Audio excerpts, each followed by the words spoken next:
Witamy drodzy słuchacze i widzowie Antylife. Jesteśmy nadal na Poland Rock Festival. Dzisiaj naszym gościem jest Jerzy Jaskuła, który tutaj jest, jak widzicie, w żółtej koszulce lidera. Także tak, to będzie wywiad, który będzie ważny, tak? Zresztą jak wszystkie. Tutaj jesteśmy po to, żeby dać głos medykom, żeby trochę medycy mogli opowiedzieć o tej medycznej części festiwalu. Jurku, opowiedz nam, jaka jest Twoja rola? Cześć wszystkim. Tak jak już powiedziałeś, ja mam na imię Jurek i tutaj w ramach zabezpieczenia medycznego przystanku Poland Rock Festival pełnię rolę triage officera, czyli moim zadaniem jest wsparcie ekipy szpitala w zakresie segregacji medycznej poszkodowanych. Więc pracuję na styku tych dwóch obszarów, czyli ekipy tak zwanej wyjazdówki, tam gdzie pracują zespoły medyczne na kładach i w karetkach, a ekipy szpitala, która pracuje na kilku odcinkach, odcinku urazowym, RC, obserwacji, dwóch mniejszych takich pododdziałach naszego szpitala polowego. Moją rolą jest głównie w godzinach wzmocnień, wtedy kiedy się dzieją koncerty, kiedy mamy najwięcej osób potrzebujących pomocy, jest wspierać te działania, w związku z czym komunikuję się z zespołami kładowymi, koordynujemy przyjazd tych pacjentów do szpitala poprzez przekazanie informacji o ich kodzie pilności, głównym problemie zdrowotnym. Dzieje się to jakby dwutorowo, pracujemy na radio, ale pracujemy także w aplikacji mobilnej, takim małym SWD na potrzeby zabezpieczenia festiwalu. No i przyjmuję te załogi z tymi poszkodowanymi na szpitalu Poland Rock Festival, a tam ich witamy, dokonujemy małego retriażu i w zależności od potrzeb pacjenta, ale też zasobów i aktualnego obłożenia poszczególnych odcinków szpitala decydujemy o tym, w którym miejscu możemy tej osobie udzielić najlepszej pomocy. No właśnie, bo tutaj jak się okazuje, nie wszyscy wiedzą, że Poland Rock Festival ma swój szpital, czyli taki medyczny, mobilny punkt medyczny, który w skrócie mówimy o szpitalu. Dlaczego w ogóle ten szpital tutaj powstał? No, założenie jest takie, żebyśmy byli w stanie objąć opieką medyczną i działaniami ratowniczymi wszystkich uczestników festiwalu, tak żeby tutaj było bezpiecznie i zarówno w stanach nagłych, jak i w jakichś drobniejszych obrażeniach ciała, żebyśmy mogli im pomóc tu na miejscu, nie obciążając też bardzo innych szpitali tutaj lokalnych występujących w tym rejonie. To jest też tak, że to jest cała armia ludzi zaangażowana tutaj na backstage'u, za sceną. Większość festiwalowiczów nie widzi tego zaplecza szczęśliwie, jak nie musi. Także czasami też są zdziwieni, jak to wygląda, no bo takie rzeczy jak, nie wiem, jakaś podstawowa diagnostyka, jeśli chodzi o badania laboratoryjne, jeśli chodzi o analizator parametrów krytycznych, RTG, USG, szycie, gipsowanie, czy jakieś inne czynności w zakresie medycznych, czynności ratunkowych, to jest to wszystko, co tutaj za sceną po cichutku robimy, jeżeli tylko jest taka potrzeba. No przede wszystkim po to, żeby ta opieka była jak najszybciej dostępna, jeżeli jest tylko taka potrzeba.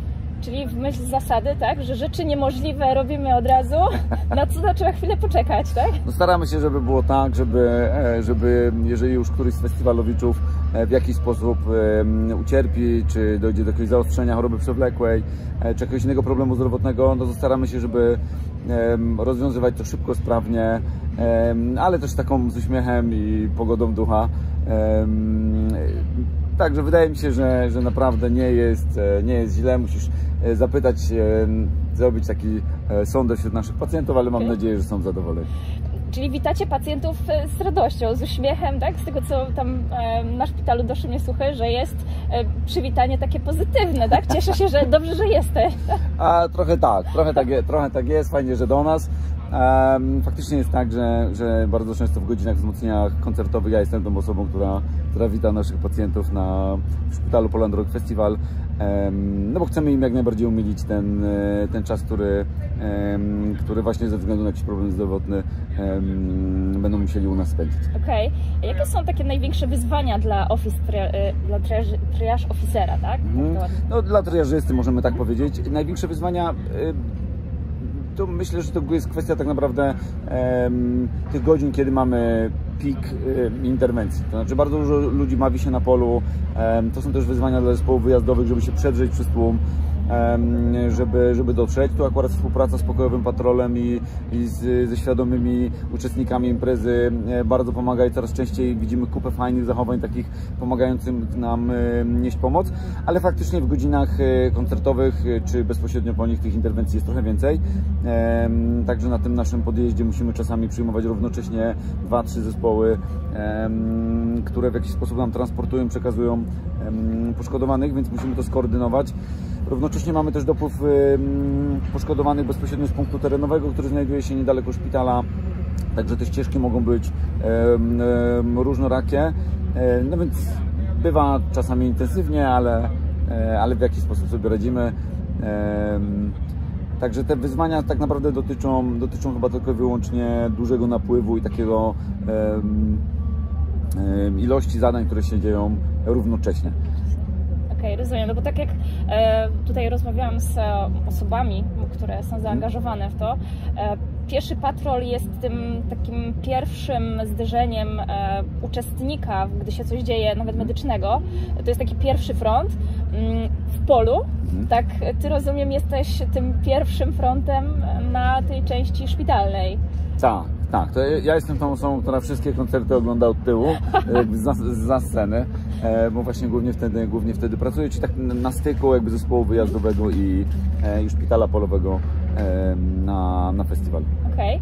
A długo pacjenci u Was zostają? A bardzo różnie, no, głównie zależy to od tego, jaki jest problem zdrowotny, jak możemy im pomóc, bo ta pomoc może mieć charakter zarówno taki stricte medyczny, może mieć też charakter taki trochę bardziej psychologiczny, jakby na to też jesteśmy gotowi, ale no, generalnie staramy się określić jakiś status pacjenta po mniej więcej godzinie, do 2 godzin musimy mieć decyzję odnośnie tego, czy uczestnik, ten nasz pacjent może wrócić bezpośrednio na teren festiwalu, czy będzie potrzebował jakiejś bardziej zaawansowanej pomocy, czy diagnostyki w jakiejś placówce zewnętrznej. No i wtedy podejmujemy ewentualne decyzje o transporcie takiego pacjenta czy pacjentki dalej. Okej. Rozumiem, że Ty, będąc właśnie w tym miejscu, czyli na punkcie styku TRX-ów, czyli tych kładów, czyli ekip, które zwożą pacjentów, grupy karetek, które też zwożą pacjentów, jeszcze centrum dowodzenia, które gdzieś tam też się na pewno w tle przewija, to tak naprawdę masz kontakt ze wszystkimi. Tak, no przynajmniej zarówno z tą ekipą szpitalną, jak i ekipą jeżdżącą, ale dzielimy sobie też zadania. To znaczy, ja jestem taką osobą, która głównie odpowiada za ruch tego poszkodowanego, ruch tego pacjenta na etapie, kiedy on do szpitala przychodzi, przyjeżdża lub dociera w jakikolwiek inny sposób, a lider szpitala, lider danej zmiany odpowiada za tych pacjentów, którym trzeba skoordynować z centrum dowodzenia, zorganizować transport do konkretnej placówki. Więc jesteśmy podzieleni, także mamy ruch jednostronny w pewnym sensie. Ja mam ten kawałek dotyczący przyjęć, a inny lider prowadzi wtedy tą część dotyczącą koordynacji wyjazdu poszczególne placówki, no bo przy tej skali imprezy musimy mieć pewność, że centrum dowodzenia skoordynowało to z konkretną placówką. Oni się zgodzili, mają zaplecze takie, żeby danego pacjenta przyjąć. To też są dość duże odległości, także no nie możemy sobie pozwolić na to, żebyśmy transportowali pacjenta w złe miejsce. Więc jeżeli nasz szpital polowy w jakimś zakresie nie byłby wystarczający, no to wtedy lider szpitala koordynuje tą kwestię dotyczącą przekazania dalej, ale bardzo wiele interwencji kończy się na etapie właśnie naszego szpitala polowego, z którego możemy bezpośrednio wypisać tego uczestnika festiwalu z powrotem na teren imprezy. Okej, a możesz nam zdradzić, bo jesteśmy już w sumie na końcówce festiwalu, możesz nam zdradzić, ilu pacjentów uzyskało pomoc od Was, czy to raczej nie są takie dane? Chodzi o liczbę. No tu liczymy jakby interwencje również wykonywane w punktach terenowych, które robią ogrom pracy. No generalnie mamy już ponad 1000 interwencji, 1000 pacjentów. To są tacy pacjenci w zasadzie no, w pełnej gamie wiekowej. W zasadzie od 2 do 70 plus, jeśli chodzi o wiek. Wow. Także pełen przekrój.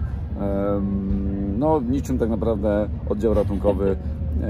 Z bardzo najróżniejszymi problemami zdrowotnymi zgłaszają się do nas festiwalowicze, ale również jesteśmy też takim miejscem jakiejś pomocy medycznej dla osób, które są w jakiś sposób zaangażowane w samą organizację organizację festiwalu, więc jeżeli ktoś z patrolu, czy tutaj ze staffu, pracowników fundacji potrzebuje jakiegoś wsparcia, no to też staramy się pomóc. Czyli od tego przysłowiowego plasterka i ojojania rany, po naprawdę takie przypadki, które gdzieś wymagają dalszej interwencji już szpitalnej na zewnątrz, tak? Zdecydowanie tak. Cała gama. Od odcisku po rurki intubacyjne, od drobnych skaleczeń po szycie i gipsowanie, także pełne spektrum jesteśmy w stanie tutaj swoimi siłami ogarnąć. Okej, chciałam Cię jeszcze zapytać o jedną rzecz. Wszyscy chwalą aplikację, o której też zresztą wspomniałeś, czyli Wasze takie wewnętrzne SWD. Na co pozwala ta aplikacja? Możesz nam ją troszeczkę przybliżyć, bo zakładam, że to dla Ciebie jako triażysty jest też jedno z podstawowych narzędzi pracy tutaj. Jasne, że tak. No myślę, że takie 2 czy 3 podstawowe funkcjonalności to przede wszystkim, że dokumentacja zostaje w formie elektronicznej. To jest jakby pierwsza rzecz i ona przechodzi pomiędzy poszczególnymi etapami, tak jak pacjent jest przekazywany z punktu do punktu, to jest ciągłość dokumentacji. W związku z czym my wiemy dokładnie, który patrol, który zespół, jaki odcinek szpitala, jaka karetka, kto się opiekował danym pacjentem. Mamy ciągłość dokumentacji od początku do końca i to jest bardzo istotne, zarówno z punktu widzenia takiego bieżącego dostępu do informacji, jak i również potrzeby jakiegoś ewentualnie retrospektywnie odtworzenia tej historii, czy nawet jakichś elementów statystycznych. To jest jakby pierwszy element. Drugi element, który nam bardzo pomaga, to kwestia lokalizatorów i mapy. To znaczy możemy sobie filtrować to zdarzenie po różnych typach uczestników zabezpieczenia i w ten sposób, no, przykładowo z mojego punktu widzenia, ja mogę widzieć poruszające się pojazdy uprzywilejowane na terenie festiwalu, więc wiem, gdzie jest konkretny TRX, wiem, gdzie jest konkretny ambulans, więc mogę też w ten sposób przyjąć jakiś przybliżony czas dotarcia.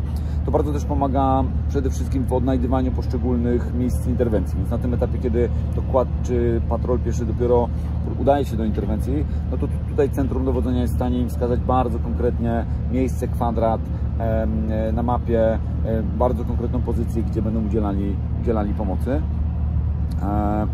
No, ułatwia nam to też taką możliwość, jeżeli gdzieś bliskie osoby poszukują na przykład swoich bliskich, no to czasami właśnie pacjentka jesteśmy w stanie w ten sposób zweryfikować, gdzie udzielaliśmy im pomocy, gdzie oni się znajdują, no i w jaki sposób ich połączyć, tak żeby się mogli wzajemnie znaleźć. To, co wspomniałeś o szpitalu, że macie sporo sprzętu mimo wszystko, że możecie przyjąć jednorazowo trochę pacjentów, brzmi jak taka całkiem niezła placówka. Ile trwa budowanie tego szpitala polowego? Bardzo dobre pytanie. To jest tak naprawdę kilkuetapowy proces. Ta infrastruktura twarda tak naprawdę to ona powstaje dużo wcześniej, no bo to jest kwestia powstawania namiotów, czy jakby takich konkretnych konstrukcji, na których będzie opierał się cały szpital polowy. No potem jest ta część taka dotycząca całej pracy fundacji, jeżeli chodzi o zamówienia sprzętu, podmiotów współpracujących, ustalenia, koordynowania tego, co to dokładnie będzie. Niektóry sprzęt pochodzi od partnerów fundacji, niektóry od innych podmiotów medycznych, które są użyczane na czas imprezy, część jest własnością fundacji, także to jest też jakby tutaj praca osób, które zajmują się bezpośrednią koordynacją. Natomiast to wyposażanie odcinków, już układanie konkretnych stanowisk pracy, dzielenie zadań pomiędzy ekipę, tak naprawdę to się wydarza w ciągu kilku dni bezpośrednio przed przystankiem, więc spotykamy się tutaj z reguły gdzieś pod koniec tygodnia przed festiwalem i od tego momentu zaczynamy już pracować nie tylko warsztatowo i jakoś tam się szkolić, dogrywać różne rzeczy, ale między innymi właśnie rozkładać, przygotowywać stanowiska robocze, weryfikować sprzęt i upewniać się, czy wszędzie mamy to, czego potrzebujemy. Okej. Jest też tutaj na terenie festiwalu apteka. Tak, mamy tak naprawdę jakby 2 typy apteki. Mamy taką aptekę naszą szpitalną, gdzie ekipa apteczna dba o to, żebyśmy mieli na czas wszystkie leki, które potrzebujemy. Natomiast poza tym na potrzeby uczestników festiwalu jest też taki punkt apteczny bezpośrednio znajdujący się na pasażu, więc jakieś drobne rzeczy no to mogą też osoby kupować jakby samodzielnie, bez naszego udziału. Okej, mówiłeś o tym rozkładaniu szpitala, to teraz pytanie, ile czasu zajmie złożenie tego całego miasteczka medycznego praktycznie. No mamy nadzieję, że to się dzisiaj uda. Mamy nadzieję, że to się dzisiaj uda, także jak tylko na razie trwa jeszcze cały czas zabezpieczenie medyczne festiwalu. Jak tylko formalnie zostanie zakończone, no to będziemy zajmowali się intensywnym liczeniem i składaniem tego wszystkiego, także to też sporo pracy, która jest przed wolontariuszami na zakończenie. No bo musimy mieć świadomość tego, że jeżeli rozwijamy kilka punktów medycznych, kilkanaście funkcjonujących zespołów i takie zaplecze szpitala polowego, no to on tak naprawdę powstaje na kilka dni, także jego składanie jeszcze przed nami.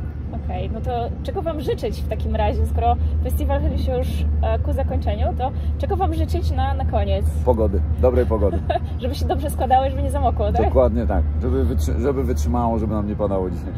Dobrze, a jest może jakieś takie przesłanie, które chciałbyś Ty jako medyk przekazać naszym widzom, słuchaczom, niekoniecznie medykom, bo jak wiemy, nasi widzowie, nasi słuchacze to nie tylko medycy, które tak chciałbyś właśnie wysłać w świat z festiwalu tutaj, stąd z Czaplinka, z lotniska w Czaplinku. Do medyków to przede wszystkim myślę, że warto zasmakować chociaż raz tego, jak wygląda praca na przystanku, jak wygląda ta część bycia w patrolu, bycia wolontariuszem, także serdecznie zapraszamy i doświadczonych medyków i tych, którzy tych doświadczeń jeszcze nie mają za dużo, chętnie je zbierają, bo jest to ciekawe doświadczenie i warto to zobaczyć od drugiej strony i poznać tych ludzi, którzy to robią, także serdecznie zapraszamy Was w przyszłym roku. No, a jeśli chodzi o uczestników festiwalu, no to mam nadzieję, że czujecie się u nas bezpieczni i że cała ta struktura, która gdzieś tam czuwa z tyłu i zaangażowanie tych ludzi nie jest niezauważone i że czujecie się tutaj po prostu dobrze. Ja myślę, że tak jest, bo miałam takie, zresztą pamiętam dzisiaj sytuację, że siedzieliśmy przy punkcie medycznym, przed punktem medycznym, tam rozmawialiśmy z osobami, które były na punkcie i podszedł do nas chłopak i tak szeroko rozpostał ręce i zaczął że ja Wam bardzo dziękuję i poziom tej wdzięczności, którą sobą wyrażał ją całym sobą, tak? I bardzo dziękował właśnie za to, że dzięki medykom, dzięki ludziom z tego patrolu medycznego i pokojowego festiwal jest bezpieczny, festiwal jest zaopiekowany, więc myślę, że pomimo tego, że ta Wasza praca jest widoczna tylko wtedy, jak przejeżdżają te zespoły, widać takie błyski niebieskie i słychać łeło. To jest.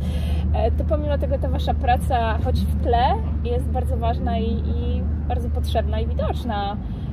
Było parę osób, które tam z szynami gipsowymi czy tam gdzieś się poruszało po festiwalu, czyli jednak ta robota jest ważna. Dziękuję Ci za te kilka słów, za przybliżenie nam tej części festiwalu.